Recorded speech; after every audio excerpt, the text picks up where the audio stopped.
అందరూ అనుకుంటున్నారు ఈ తెలంగాణ జాగృతి సంఘం ఏదైతే ఉందో దాన్నే ఆమె రాజకీయ పార్టీగా రిజిస్టర్ చేస్తారంటున్నారు, కానీ ఖచ్చితంగా అది కాదు.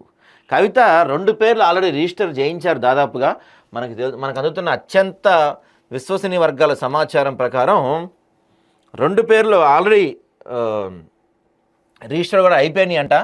ఒకటి టీబీఆర్ఎస్,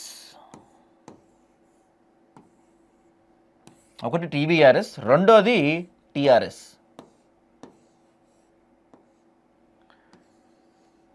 ఈ టీబీఆర్ఎస్ అంటే తెలంగాణ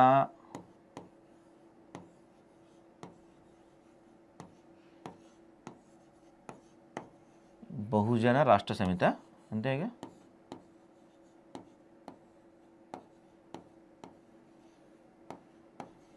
ఇది బాగా వినపడుతుంది, ఇదొక పేరు. సెకండ్ పేరు టీఆర్ఎస్ అంటే ఏంటంటే ఆల్రెడీ గతంలో తెలంగాణ రాష్ట్ర సమితి అనే పార్టీ ఉంది కాబట్టి ఆ పార్టీని బీఆర్ఎస్గా మార్చేశారు కాబట్టి మరి ఇప్పుడు అయితే అదన్నా ట్రై చేస్తారు తెలంగాణ రాష్ట్ర సమితి. లేకపోతే మనకి చెప్తున్న దాని ప్రకారం ఏంటంటే